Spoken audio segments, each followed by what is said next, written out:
Allo stadio Friuli c'è l'atmosfera delle grandi occasioni, c'è un'atmosfera da Maracanã, ecco i 4 brasiliani. A Falcao, una domanda a Zico.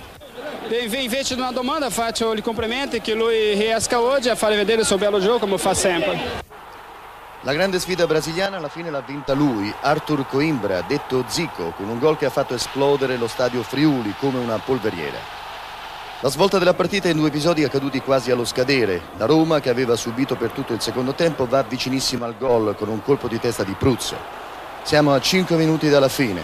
Brini, dopo la bella parata, lancia il contropiede. Causio per Zico, che brucia Di Bartolomei in zona e in fila di destra. È il gol partita, la Roma è battuta.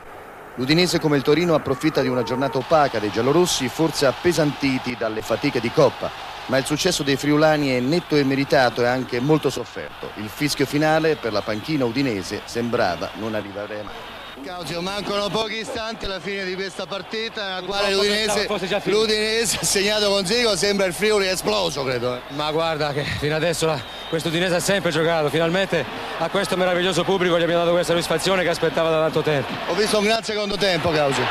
Ma l'Udinese sta sempre giocando, è stata solo in crisi di risultati e basta. Zico, penso il gol più bello del campione italiano questo? Un bello passaggio di Causio. Io entrava in un scatto forte e ha fatto un giro, ha fatto un gol che ha dato 2 punti a Udinese. Penso che Udinese ha meritato perché ha fatto un gran secondo tempo specialmente. Senti, poi che cosa è successo con Pruzzo poi? Ho visto che dopo il gol...